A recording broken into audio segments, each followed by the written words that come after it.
નમસ્કાર, આપ જોઈ રહ્યા છો ન્યૂઝ 18 ગુજરાતી અને તમામ મહત્વપૂર્ણ સમાચારની સાથે હું છું લુબના ખાન। સમાચારની શરૂઆત કરીએ તો લાફાકાંડની ઘટનાને એમએલએ કેશાજી ચૌહાણે વખોડી છે। જે ઘટના બની તે દુઃખદ, હું આવી ઘટનાને વખોડું છું। જાહેર મંચ પરથી કેશાજીએ દિલગીરી વ્યક્ત કરી છે। તો આ સમગ્ર ઘટના અંગે તેમણે દિલગીરી પણ વ્યક્ત કરી છે। ઘટનાને લઈને તેમણે વાત પણ કરી અને સાથે જ કહ્યું કે જે બન્યું તે ખૂબ જ દુઃખદ હતું।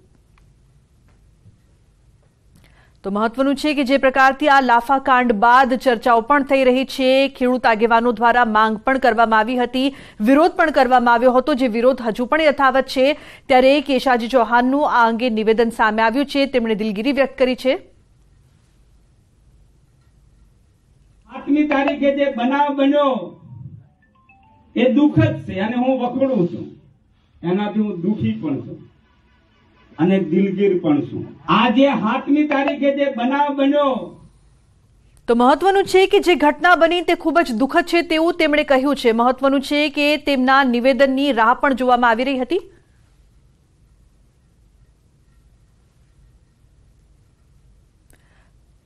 તો અમરાભાઈ ચૌધરી જોડાયા છે આ ફોન લાઈન પર, તેમની સાથે વાત કરીએ। અમરાભાઈ, જે પ્રકારથી હવે કેશાજી ચૌહાણનું નિવેદન સામે આવ્યું છે અને આપ એક ખેડૂત અગ્રણી પણ છો, વિરોધ પણ થયો છે આ અંગે, શું કહેશો? તેમના આ નિવેદન પછી તેઓ દિલગીરી વ્યક્ત કરી રહ્યા છે। નમસ્કાર બેન, તો ખરેખર પત્રકાર મિત્રોનો આભાર માનું છું કે કેશાજી સાહેબ સુધી અત્યારે વાત પહોંચી। આ પ્રશ્ન તો 7 તારીખે બનેલો છે। 7 તારીખે અમારા ઉપર હુમલો કરાયેલો છે। 7 તારીખથી અમે હજારો ખેડૂતો પગપાળા યાત્રા કરી રહ્યા છે। એટલે અમારો આ પ્રશ્ન છે એ ગુજરાતના ખેડૂતોનો પ્રશ્ન છે। આખા ગુજરાતના ખેડૂતોનું અપમાન કરેલું છે, આખા ગુજરાતના ખેડૂતો ઉપર હુમલો કરાયેલો છે। એટલે અમે કોઈ એવા નિવેદન સાંભળવા માંગતા નથી। અમારો તો એક જ મકસદ છે ગુજરાતના ખેડૂતોનો કે અમારા ઉપરનો હુમલો છે, આખા ગુજરાતના ખેડૂતોના ઉપરનો હુમલો છે। એટલે તાત્કાલિક ગુજરાત સરકાર એમનો રાજીનામું લે, એમ જ ગુજરાત સરકારની ભલાઈ છે। જી બિલકુલ અમરાભાઈ, જે પ્રકારથી રાજીનામાની આપ માંગ કરી રહ્યા હતા અને વિરોધ પણ થઈ રહ્યો હતો, અત્યારે કેશાજી ચૌહાણ દ્વારા દિલગીરી વ્યક્ત કરવામાં આવી છે। આપ શું કહેશો તેમના નિવેદન પછી શું થવું જોઈએ અને આટલું મોડું નિવેદન જે આવ્યું છે તે અંગે આપ શું કહેશો? આ રીતે નિવેદન આવ્યું અને વખોડીએ છીએ। જે વખતે મારા ઉપર હુમલો કરેલો હતો એ વખતે કેશાજી સાહેબે જ મને કીધું હતું કે તમારાથી ખેડૂતોથી થાય એ કરી નાખજો। હવે અમે આખા ગુજરાતમાં મેસેજ જતો રહ્યો છે। આખા ગુજરાતે નક્કી કરેલું છે, ખેડૂતોએ, ખેડૂત સંગઠનોએ નક્કી કરેલું છે કે આપણો ખરેખર તો આપણા ઉપર હુમલો કર્યો છે, આપણે ચલવાનું નથી। એના અનુસંધાને અમે રેલી દ્વારા લાખો ખેડૂતો મુખ્યમંત્રી સાહેબને આવેદનપત્ર આપવાના છે અને તાત્કાલિક કેશાજી સાહેબ રાજીનામું આપે એમ જ ગુજરાત સરકારની ભલાઈ છે। જી બિલકુલ અમરાભાઈ, આભાર અમારી સાથે જોડાવા બદલ। તો જે પ્રકારથી જે નિવેદન આવ્યું છે સામે, તેને લઈને ખેડૂત આગેવાન અને અમરાભાઈ ચૌધરી છે તે સંતુષ્ટ નથી જોવા મળી રહ્યા, કારણ કે તેઓ માંગ કરી રહ્યા છે કે રાજીનામું આપવું જોઈએ, દિલગીરી નહીં પરંતુ રાજીનામાની જરૂર।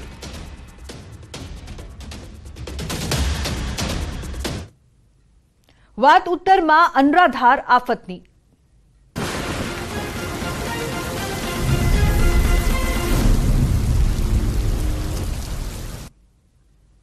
તો ઉત્તર ભારતમાં આકાશી આફત જોવા મળી રહી છે। હિમાચલમાં ધોધમાર વરસાદના કારણે ભૂસ્ખલન થયું છે અને તેમાં અત્યાર સુધીમાં 22 લોકોના મોત થયા છે। તો મહત્વનું છે કે જે પ્રકારથી અનરાધાર આકાશી તબાહી છે તે હિમાચલમાં જોવા મળી રહી છે। કુદરતે જે પ્રકારથી તબાહી અહીં મચાવી છે, ધોધમાર વરસાદની સાથે ભૂસ્ખલનથી અહીં તબાહી મચી છે।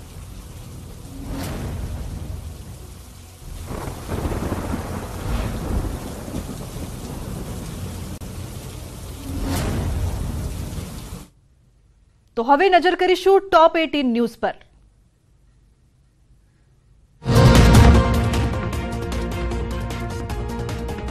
ઉત્તર ભારતમાં આકાશી આફત જોવા મળી। હિમાચલમાં ધોધમાર વરસાદના કારણે ભૂસ્ખલન થયું અને તેમાં અત્યાર સુધીમાં 22 લોકોના મોત થયા છે।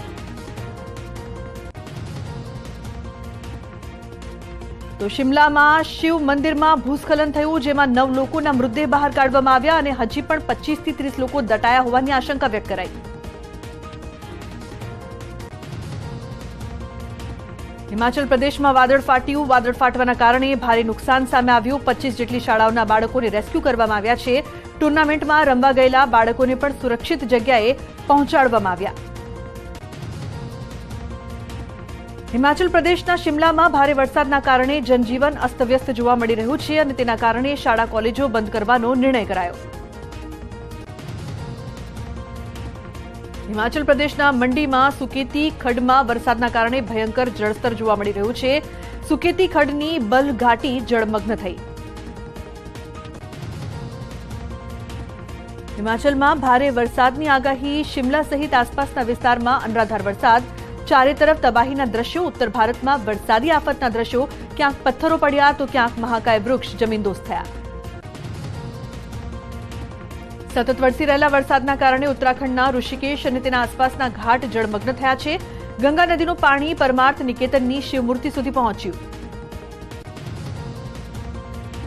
ઉત્તરાખંડના ઋષિકેશમાં મેઘરાજાની તોફાની બેટિંગ. ઋષિકેશની કોલેજ સંપૂર્ણપણે પાણીમાં ગરકાવ થઈ. અનેક વિસ્તારોમાં મકાનો પણ પાણીમાં તરબોળ થયા. સતત વરસાદના કારણે સ્થાનિકોને ભારે મુશ્કેલી થઈ રહી છે. ત્યારે એનડીઆરએફની ટીમ ઘટના સ્થળે પહોંચીને 20 લોકોનું રેસ્ક્યુ કર્યું. ઋષિકેશના અનેક રોડ રસ્તાઓ જળમગ્ન થયા હોય તેવા દ્રશ્યો સામે આવ્યા.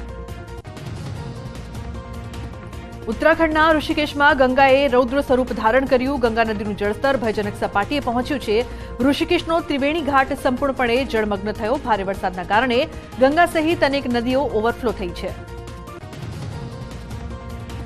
ઉત્તરાખંડમાં મેઘરાજાએ ધમાકેદાર બેટિંગ શરૂ કરી. સતત વરસાદના કારણે ગંગા નદીનું જળસ્તર વધ્યું. હરિદ્વારમાં ગંગાનું જળસ્તર ભયજનક સપાટીએ પહોંચ્યું છે. ગંગા નદીનું જળસ્તર વધતા તંત્રએ જિલ્લામાં એલર્ટ આપ્યું. હરિદ્વારમાં આજે શાળાઓ બંધ રાખવાની સૂચના આપવામાં આવી. નીચાણવાળા વિસ્તારોને નુકસાન થાય તેવી શક્યતા રહેલી છે. ઉત્તરાખંડના હલ્દ્વાનીના રકસિયા નાળામાં પૂર જેવી સ્થિતિ સર્જાઈ છે. સતત વરસી રહેલા વરસાદના કારણે નાળાના પાણી લોકોના ઘર અને ખેતરો સુધી પહોંચ્યા છે. નાળામાં ડ્રેનેજ ન હોવાથી આ મુશ્કેલી ઊભી થઈ છે. નાળાના પાણી ઘર સુધી આવતા લોકો પોતાના ઘરનો સામાન ખાલી કરવા માટે મજબૂર બન્યા છે. દહેરાદૂન પાસે ડિફેન્સ કોલેજની ઇમારત ધરાશાયી. સતત વરસાદના કારણે ઇમારત ધરાશાયી. સતત 24 કલાકથી વરસી રહ્યો છે ધોધમાર વરસાદ. ઇમારત ધરાશાયી થતી હોય તેવા દ્રશ્યો કેમેરામાં કેદ. ઉત્તરાખંડ અને હિમાચલમાં 2 દિવસ ભારે વરસાદની આગાહી. પટનામાં ગંગા ઘાટની સ્થિતિ સતત બદલાઈ રહી છે. ક્યારેક ગંગાનું જળસ્તર વધી જાય છે તો ક્યારેક ઓછું થઈ જાય છે. તો પટનાના દીઘા ઘાટ પર ગંગાનું જળસ્તર લગભગ 49 મીટર સુધી પહોંચી ગયું છે અને એવું અનુમાન લગાવવામાં આવ્યું છે કે આવનારા દિવસોમાં ગંગાનું જળસ્તર હજુ પણ વધશે. ઉત્તરાખંડમાં અનરાધાર આફત. લોકોના જીવ જોખમમાં મુકાયા. ભારે વરસાદના કારણે નદીઓનો ભયજનક જળપ્રવાહ. નદીઓનું જળસ્તરમાં વધારો. ચારે તરફ પાણી જ પાણી. એનડીઆરએફની ટીમે ઘટના સ્થળે પહોંચીને 20 લોકોનું રેસ્ક્યુ કર્યું. ઋષિકેશના અનેક રોડ રસ્તાઓ જળમગ્ન થયા હોય તેવા દ્રશ્યો સામે આવ્યા છે. શિમલાના સમરહિલ વિસ્તારમાં બની હતી. અહીં શિવ મંદિર ભૂસ્ખલનની ચપેટમાં આવી ગયું, જેના કારણે લગભગ 50 લોકો કાટમાળ નીચે દટાયા હતા. પોલીસ અને વહીવટી તંત્ર દ્વારા બચાવ કામગીરી હાથ ધરવામાં આવી રહી છે. ભારે વરસાદમાં ભૂસ્ખલનના કારણે કુલુ મનાલી તરફ જતો રસ્તો બંધ. ચંદીગઢ મનાલી નેશનલ હાઈવેથી પંડોહ વચ્ચે ઘણી જગ્યાએ રસ્તો પણ બંધ છે. હિમાચલની આસપાસના વિસ્તારોમાં પણ ધોધમાર વરસાદથી તબાહી. શિમલાના શિવ મંદિરમાં ભૂસ્ખલનને લીધે કેટલાક મૃતદેહ મળ્યા. હજુ પણ કેટલાક દટાયાની આશંકા.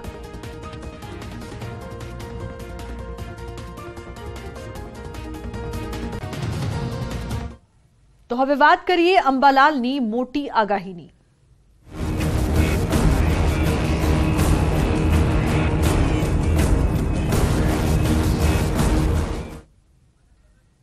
તો હવામાન નિષ્ણાંત અંબાલાલ પટેલની આગાહી. રાજ્યમાં 16 તારીખ બાદ વરસાદ થઈ શકે છે.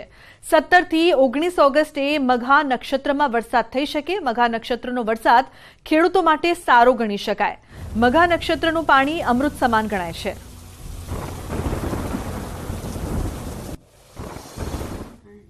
ઓગસ્ટથી લગભગ 30-31 ઓગસ્ટમાં સૌરાષ્ટ્રના દરિયા કિનારે પણ વરસાદ થવાની શક્યતા રહે છે ભિન્ન ભિન્ન ભાગમાં.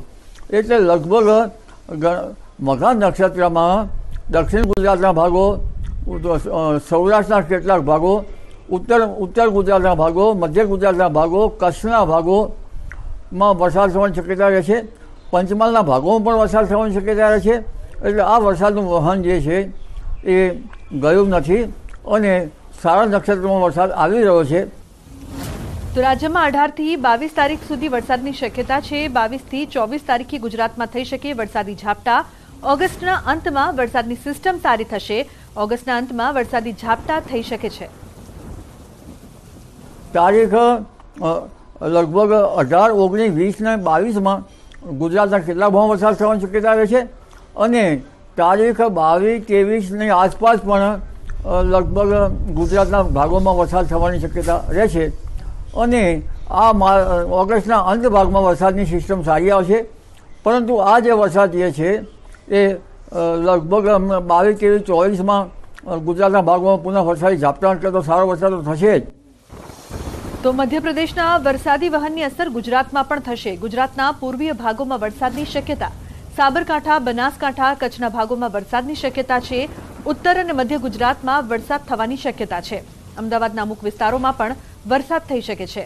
તો ગાંધીનગરમાં પણ વરસાદ થવાની શક્યતા। સુરત અને નવસારીમાં પણ વરસાદ થઈ શકે। ગુજરાતના ભાગોમાં મધ્યપ્રદેશમાં વરસાદી વહન આવવાની શક્યતા રહે છે અને મધ્યપ્રદેશના એડજોઇન્ટ ભાગોના કારણે લગભગ ગુજરાતના જે પૂર્વીય ભાગો છે તેમાં વરસાદ થવાની શક્યતા રહે છે। સાબરકાંઠા, બનાસકાંઠાના કેટલા ભાગોમાં અને કચ્છના કેટલા ભાગોમાં વરસાદ થવાની શક્યતા રહે છે।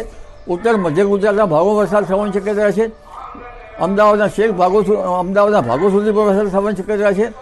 ગાંધીનગરના ભાગોમાં પણ વરસાદ થવાની શક્યતા રહે છે।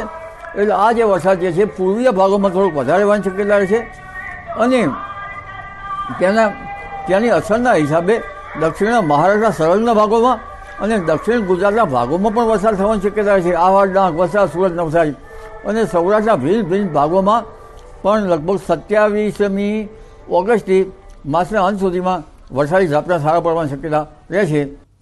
અત્યારે વરાપ અમુક ભાગોમાં થશે। સામાન્ય ઝાપટા થતા પવન ફૂંકાય તે પાકને બાળી નાખે। પવન ફૂંકાય ત્યાં વરાપ થવાની શક્યતા રહેશે। વરસાદી ઝાપટા વરાપ પણ નથી થવા દેતા। સૌરાષ્ટ્ર, ઉત્તર ગુજરાતમાં વરસાદની જરૂર છે। અત્યારે વરાપ તો કોઈ ભાગમાં થશે પરંતુ સામાન્ય ઝાપટા થતાં પવન ફૂંકાય છે એટલે એ પાકને બાળી મૂકે છે અને અત્યારે વરસાદની જરૂર છે।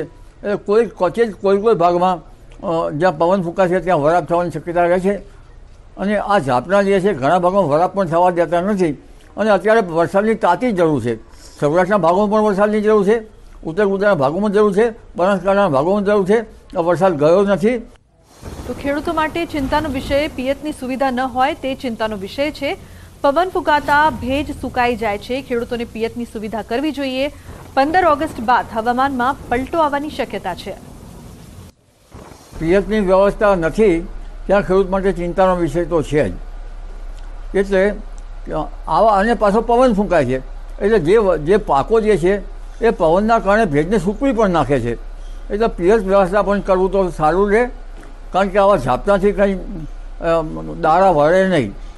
એટલે ત્યાં સુધી તો આ ખેડૂતો માટે ચિંતાનો વિષય છે જ પરંતુ આ સિસ્ટમો જે ક્યારેક કોઈ સાપટું આવી જાય સારું કારણ કે 15મી ઓગસ્ટ પછી હવામાનમાં પલટો આવવાની શક્યતા છે। તો રખડતા ઢોર મુદ્દે બોલ્યા કેન્દ્રીય મંત્રી રૂપાલા। આ મુદ્દે નવી ટેકનોલોજી લાવી રહ્યા છે। ગોબરધન યોજનાથી સમસ્યાનો થશે નિકાલ। દૂધની સાથે સાથે ગોબર પણ ખરીદવામાં આવશે।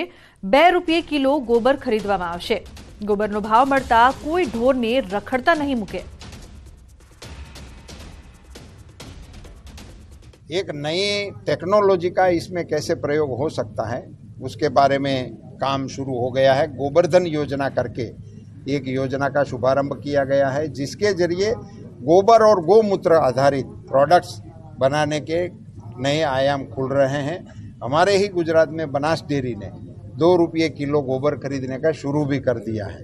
दूध के साथ साथ गोबर की आय भी अब पशुपालकों को मिलने की संभावना हो जाएगी। पशुओं को दूध नहीं मिलने पर ही लोग खुले में छोड़ देते हैं। यदि गोबर की आय ठीक से मिलनी शुरू हो जाएगी तो पशु को छोड़ने का कम हो जाएगा। तो बनासकांठाना लाफा कांडमां सांसदનું મોટું નિવેદન સામે આવ્યું છે। આ જાતિનો નહીં, 2 લોકોનો ઝઘડો છે। દિયોદરમાં જે કંઈ થયું તે 2 લોકોનો ઝઘડો હતો। આખા મામલામાં ધારાસભ્ય ક્યાંય સામેલ નથી।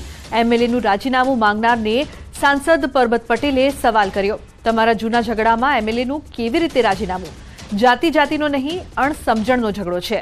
આ ઝઘડાનો લાભ બીજા લોકો લઈ રહ્યા છે. લાફાકાંડમાં કોંગ્રેસ આપ પર વરસ્યા સાંસદ. લેવા દેવા નહીં તોય કોંગ્રેસ આપ ભેગા ભળી ગયા છે. તમે બે જણ ઝઘડો, એક જાતિનો ઝઘડો. કોંગ્રેસ આ વાતની તૈયારી જોઈ જોઈને બેઠું હોય છે. જાતિ વચ્ચે ઝઘડો પેદા થયો. આ કોઈ જ્ઞાતિઓ નથી ઝઘડી, બે જણ ઝઘડ્યા છે. એમાં મારો ધારાસભ્ય ક્યાંય નથી. ધારાસભ્ય તો તમને બોલાયા હતા, તમે બહાર જઈને તમારા કોઈ જૂના હિસાબો ચૂકતે કરો અને પછી ધારાસભ્યનું રાજીનામું નીકળે છે. તમારા કેવાથી રાજીનામું મળે? મિત્રો, જ્ઞાતિ વચ્ચેનો ઝઘડો છે જ નહીં, અણસમજણનો ઝઘડો છે અને જેનો લાભ બીજા લોકો લે છે. પાટણને શું લેવા દેવા? કઈ કોંગ્રેસ વાળા ભેગા જોઈન્ટ થઈ ગયા, આપવાળા ભેગા જોઈન્ટ થઈ ગયા. એ તો રાહ જોઈને બેઠા છે તમે કોમ કરો એટલે વચ્ચે કૂદી પડો. તો બનાસકાંઠાના ખેડૂતો માટે રાહતના સમાચાર સામે આવ્યા છે. જેસલમેરમાં તીડ નિયંત્રણ વિભાગે સ્થિતિ નિયંત્રણમાં લીધી છે. હાલ જિલ્લામાં ચીડના અવશેષો પણ નહીં. તીડ નિયંત્રણ વિભાગ દર 15 દિવસે નિયમિત રીતે સર્વે કરે છે. બનાસકાંઠામાં અત્યારે તીડનું કોઈ પણ જાતનું પ્રશ્ન છે નહીં. જે રૂટીનમાં દર વર્ષે સર્વે થાય છે એ જ પ્રકારે આ વર્ષે પણ ટીમ આવીને સર્વે કરી ગઈ છે અને એમને પણ કોઈ ઓબ્ઝર્વેશન્સ ખાસ આપ્યા નથી. અને દરેક ડિઝાસ્ટરની સિચ્યુએશન માટે અમારા જિલ્લા લેવલે અમારી પાસે ડિઝાસ્ટર મેનેજમેન્ટ પ્લાન રેડી હોય છે અને સરકારની વખતની સૂચનાઓ અને અમારા પ્લાન પ્રમાણે કોઈ પણ પરિસ્થિતિ નિર્માણ થશે તો એને પહોંચી વળવા માટે અમે તૈયાર છીએ. તો જૂના જંત્રી દરના દસ્તાવેજની નોંધણી માટે આજે છેલ્લો દિવસ છે. આમ તો 15મી ઓગસ્ટ છેલ્લો દિવસ છે, પરંતુ કાલે જાહેર રજા હોવાથી આજે જે નોંધણી કરાવી જરૂરી છે ત્યારે સબ રજિસ્ટ્રારની કચેરી બહાર મોટી સંખ્યામાં અરજદારોનો ધસારો જોવા મળ્યો. આજે છેલ્લો દિવસ હોવા છતાં કચેરીમાં કોઈ તકેદારી ન રખાતા અરજદારોને પરેશાન થવાનો વારો આવ્યો. ગોકળ ગતિએ કામગીરી થતા કચેરી બહાર અરજદારોની લાંબી કતારો લાગી. છેલ્લા કેટલાક દિવસથી સર્વર ડાઉન થઈ જવાની સમસ્યાના કારણે અરજદારો ધક્કા ખાઈ રહ્યા છે. ત્યારે આજે પણ સર્વર ડાઉન થતા લોકો દસ્તાવેજની નોંધણી માટે કલાકો સુધી રાહ જોવા મજબૂર બન્યા છે. જૂના જંત્રી દરે તૈયાર કરેલા દસ્તાવેજોની નોંધણીનો આજે છેલ્લો દિવસ છે. આમ તો 15 ઓગસ્ટ નક્કી કરવામાં આવી હતી, પરંતુ સરકારી રજા હોવાને કારણે આજે 14 ઓગસ્ટ જે છેલ્લો દિવસ હોવાને કારણે મોટી સંખ્યાની અંદર લોકો અહીં આવીને બેસી ગયા છે. પરંતુ સૌથી મોટી વાત એ છે કે સર્વર ડાઉન છે. સવારથી જે લોકો આવ્યા છે તેમને આ રીતે સીડી પર બેસવાનો વારો આવ્યો છે. તેમની સાથે વાત કરીશું. શું કહેશો બેન, કેટલા વાગે સવારે તમે વહેલા આવ્યા? સવારે 10 વાગે આવેલા છીએ. અગાઉ પણ 2 વારમાં આવી ગયા છે અને દસ્તાની નોંધણી માટે ટોકન લેવું પડે છે. આજે આ ત્રીજો ધક્કો છે અમારો. પરમ દિવસે અમે શુક્રવારે આવ્યા તો અમે સવારે 11 વાગે અને 5 વાગે ઘરે ગયા તો પણ અમારે દસ્તાની નોંધણી ના થઈ. શા માટે ન થઈ? કારણ કે સર્વે ડાઉન થઈ જાય છે. એટલે સર્વે ડાઉન થાય એટલે પછી કોઈ કામગીરી બંધ જ થઈ જાય છે, ઠપ થઈ જાય છે. ને કે જાઓ આવતી મુદતમાં બીજી જે તારીખ લેશો તમે એમાં આવજો. અત્યારે શું થયું? અત્યારે પણ સર્વે ડાઉન છે. અમે સવારના 10 વાગે આવીને બેસેલા છીએ તો અમને કે હવે તમે બેસો બહાર, સર્વે ડાઉન થઈ ગયું, ચાલુ થાય તો કરશું ને પછી ઘરે જાઓ બસ. તમે ક્યાંથી આવ્યા છો અને શું કરવા આવ્યા છો? ચાંદખેડાથી આવી છું. મારે પણ દસ્તાવેજનું કામ છે. તો હું શુક્રવારે આવેલી. શુક્રવારે અમે બપોરના 2 વાગે આવેલા, સાંજે 8 વાગે ઘરે ગયા. સર્વર ડાઉન થઈ ગયું. બેસીને પાછા ઘરે ગયા. હવે આજે સવારની 10 વાગ્યાની આવી છું, પણ હજુ કંઈ અમારું કામ થયું નથી. સર્વર ડાઉન થઈ ગયું છે. સર્વર ડાઉન થવાને કારણે આપ જોઈ રહ્યા છો મોટી સંખ્યાની અંદર લોકો ખાસ કરીને સબ રજિસ્ટ્રાર કચેરી બહાર આ રીતે સીડીમાં બેઠેલા જોવા મળી રહ્યા છે. માત્ર અહીં જ નહીં, આપ જોઈ રહ્યા છો કે અંદર પણ ઘણા બધા લોકો વેઇટિંગમાં છે દરેક રૂમની અંદર. ત્યારે લોકોનો જમાવડો જોવા મળી રહ્યો છે, લોકોની ભીડ જોવા મળી રહી છે અને તમામ લોકો છે માત્ર ને માત્ર દસ્તાવેજની નોંધણી કરવા આવ્યા છે. તમે કેટલા સમયથી આવ્યા છો અને ક્યાંથી આવ્યા છો? 10:50 નો ટાઈમ હતો. હજુ સર્વર ડાઉન જ બતાવે છે. ક્યાંથી આવ્યા છો તમે? નારણપુરાથી. સોમવાર માનીએ તો એવો હોય ઓફિસ અવર્સ હોય તો કેવી રીતે તમે મેનેજ કર્યું? બધા આવ્યા છે, બહારગામથી, બોમ્બેથી આવ્યા છે અને બરોડાથી આવ્યા છે. એ લોકો બી હેરાન જ છે અત્યારે. એ લોકો વેઇટ કરે જ છે. બધા જ અહીં વેઇટ કરી રહ્યા છે, પરંતુ જે પરિસ્થિતિ છે આપ જોઈ રહ્યા છો કે મોટી સંખ્યાની અંદર લોકો છે તે ખાસ કરીને તેમને પ્રતીક્ષા ખંડમાં પણ બેસવાનો વારો આવ્યો છે. મોટી સંખ્યાની અંદર લોકો પ્રતીક્ષા ખંડમાં પણ બેઠા છે. સબ રજિસ્ટ્રાર કચેરી બહારના આ દ્રશ્યો જોઈ રહ્યા છો કે જ્યાં સર્વર ડાઉન હોવાને કારણે છેલ્લા 1-8 કલાકથી લોકો જે પરેશાન થતા જોવા મળી રહ્યા છે. જેનો સ્લોટ 10 વાગ્યાનો હોય તેણે પણ 12:30 વાગ્યા સુધી રાહ જોઈ છે અને હજુ પણ કેટલી રાહ જોવી પડશે તેમને નક્કી નથી, કારણ કે હજુ પણ સર્વર ડાઉનની પરિસ્થિતિ છે. કેમેરા પર્સન શ્રેણિક મહેતા સાથે દીપિકા ખુવાણ, ન્યૂઝ 18 ગુજરાતી, અમદાવાદ. તો હવે નજર કરીશું ટોપ 3 ન્યૂઝ પર. ઓગસ્ટના અંતમાં પડી શકે છે સારો વરસાદ. કચ્છ અને સૌરાષ્ટ્રના ભાગોમાં પડી શકે છે વરસાદ. હિમાચલમાં ધોધમાર વરસાદથી તબાહી. શિમલાના શિવ મંદિરમાં ભૂસ્ખલન. 9 લોકોના મળ્યા મૃતદેહ. હજુ પણ કેટલાક દટાયાની આશંકા. અમદાવાદમાં બાંધકામ વિકાસ પરવાનગી ફીમાં કરાયો વધારો. ચણતર ફી, બિલ્ડિંગ મટીરિયલ્સ રિમૂવલ ચાર્જમાં કરાયો વધારો.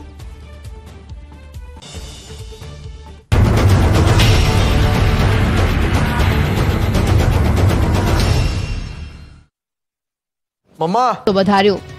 સાથે જ મહિલા જવાનોને પડતી મુશ્કેલીઓને પણ ગૃહમંત્રીએ સાંભળી. ગૃહમંત્રીએ મહિલા જવાનોના જુસ્સાને બિરદાવતા વખાણ કર્યા. જવાનોએ પણ જય હિન્દ અને ભારત માતા કી જયના નારા લગાવ્યા. ગૃહમંત્રીએ સરક્રિક જેવા વિસ્તારમાં દેશની સુરક્ષા કરતા જવાનો વચ્ચે સમય પસાર કરતા જવાનોનો જુસ્સો વધુ વધી ગયો હતો. ગાંધીનગરના માણસામાં આયોજિત કાર્યક્રમમાં કેન્દ્રીય ગૃહમંત્રી અમિત શાહ હાજર રહ્યા હતા. નાગરિકોને સંબોધન કરતા અમિત શાહે ગુજરાતી ભાષાના મહત્વ અંગે વાત કરી. પશ્ચિમી સંસ્કૃતિના વધતા વ્યાપ સામે આપણી સંસ્કૃતિને બચાવવા માટે તેમણે હાકલ કરી હતી. શાળાના બાળકોનું ઉદાહરણ આપતા અંગ્રેજી ભાષા સામે ગુજરાતી ભાષાના ઘટતા મહત્વને સમજાવ્યું. ગુજરાતી ભાષાને જીવંત રાખવાની જવાબદારી આપણી હોવાનું જણાવ્યું. શાબ્દિક ટકોર કરી બાળકોને ગુજરાતી ભાષાનું જ્ઞાન હોવા અંગેની વાત કરી. भारत जो गुजराती नहीं सीखे तो गुजरात ने नहीं ओळखे, गुजरात ने नहीं ओळखे तो देश ने नहीं ओळखे, ने देश ने नहीं ओळखे तो देशનું ભલું ક્યારેય નહીં કરી શકે. દેશની 15,000 વર્ષ જૂની સંસ્કૃતિની વિલુપ્તિ માટે આપણે દેશવાસીઓ જ જવાબદાર છીએ. આવનારી પેઢીઓને જો સંસ્કૃતિની સમજ નહીં હોય તો ભવ્ય સંસ્કૃતિ સીમિત થઈ જશે. માટે બાળકોને સંસ્કૃતિ અને ગુજરાતી ભાષાનું જ્ઞાન આપવા માટે સમજાવ્યા હતા.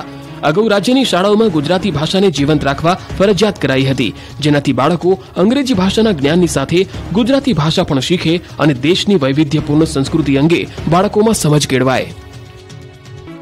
કોંગ્રેસ એટલે 12 લાખ કરોડના ભ્રષ્ટાચાર કરવાવાળા નેતાઓનો સમૂહ છે. કોંગ્રેસ પર આ ચાબખા વરસાવ્યા અમિત શાહે ગાંધીનગરના માણસામાં, જેની સાથે 2024માં ફરી પૂર્ણ બહુમતની ભાજપની સરકાર બનવાનો વિશ્વાસ પણ તેમણે વ્યક્ત કર્યો. અમિત શાહ અવિશ્વાસ પ્રસ્તાવ પર અને યુપીએની સરકાર સમયના કૌભાંડો મુદ્દે બરાબરના વરસ્યા હતા. પોતાની આગવી છટામાં તેઓએ યુપીએના નામ બદલવા અંગે પણ કોંગ્રેસને ઘેરી. તેમણે કહ્યું કે જ્યારે કોઈ દિવાળું કાઢે તો નામ બદલવાની ફરજ પડે, પરંતુ અહીં તો હજુ પણ જૂની બોટલમાં જૂનો જ દારૂ છે.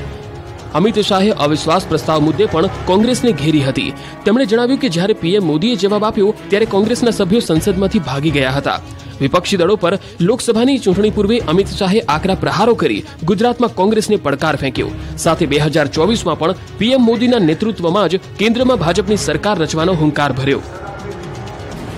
કેન્દ્રીય ગૃહ અને સહકાર મંત્રી અમિત શાહે ગુજરાત પ્રવાસના બીજા દિવસે અમદાવાદ અને ગાંધીનગરમાં હાજરી આપી. અમિત શાહે પ્રથમ અમદાવાદના સાયન્સ સિટી વિસ્તારમાં વૃક્ષારોપણ કર્યું હતું. હરિયાળુ અમદાવાદના સંકલ્પ હેઠળ ક્રેડાઈ અને ગાહેડ દ્વારા કાર્યક્રમ યોજાયો હતો. ઉપરાંત ક્રેડાઈ દ્વારા CSR એક્ટિવિટી હેઠળ 150 આંગણવાડીઓમાં 75 લાખના ખર્ચે રમતગમતના સાધનો આપવામાં આવ્યા. બાદમાં ગૃહમંત્રી અમિત શાહ અને મુખ્યમંત્રી ભૂપેન્દ્ર પટેલે ઘાટલોડિયામાં તિરંગા યાત્રાને પ્રસ્થાન કરાવ્યું. તિરંગા યાત્રામાં વિદ્યાર્થીઓ સહિત મોટી સંખ્યામાં શહેરીજનો દેશભક્તિના રંગે રંગાયા. ગાંધીનગરના માણસામાં તેઓએ સામાન્ય જનતા સાથે અન્ન ક્ષેત્રમાં ભોજન કર્યું. ગૃહમંત્રી અમિત શાહે સામાન્ય જનતા સાથે અન્ન ક્ષેત્રમાં ભોજન કર્યું. વિસ્તારનો કોઈ નાગરિક ભૂખ્યો ન સૂવે તે અન્ન ક્ષેત્રનું લક્ષ્ય હોવાનું અમિત શાહે જણાવ્યું. બાદમાં પોતાના ધર્મપત્ની સાથે અમિત શાહે માણસામાં બહુચર માતાના દર્શન કર્યા. બહુચર માતાના મંદિરમાં તેઓ ઊંડી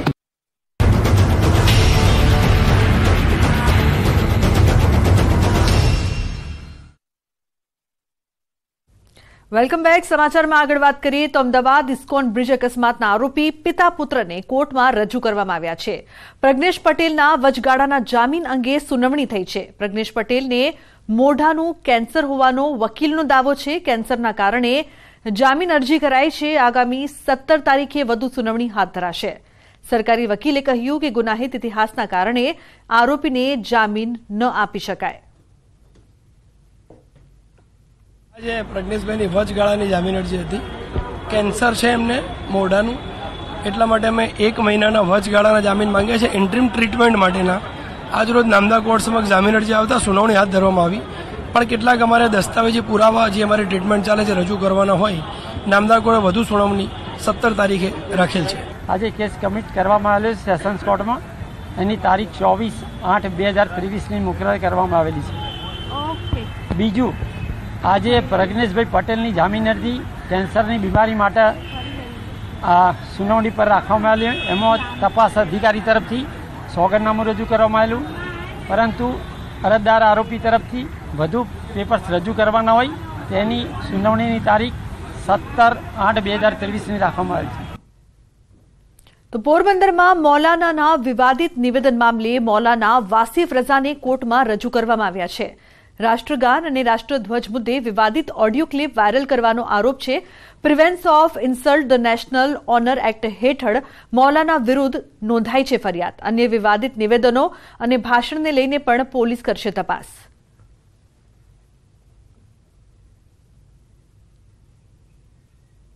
તો મહત્વનું છે કે મૌલાના વાસિફ રઝાને કોર્ટમાં રજૂ કરવામાં આવ્યા છે. રાષ્ટ્રગાન અને રાષ્ટ્રધ્વજના અપમાનનો આરોપ છે.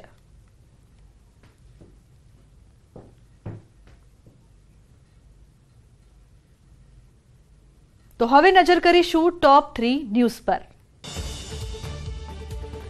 ઓગસ્ટના અંતમાં પડી શકે છે સારો વરસાદ. કચ્છ અને સૌરાષ્ટ્રના ભાગોમાં પડી શકે છે વરસાદ. હિમાચલમાં ધોધમાર વરસાદથી તબાહી. શિમલાના શિવ મંદિરમાં ભૂસ્ખલન. 9 લોકોના મળ્યા મૃતદેહ. હજુ પણ કેટલાક દટાયાની આશંકા. અમદાવાદમાં બાંધકામ વિકાસ પરવાનગી ફીમાં કરાયો વધારો. ચણતર ફી, બિલ્ડિંગ મટીરીયલ્સ રિમૂવેબલ ચાર્જમાં કરાયો વધારો.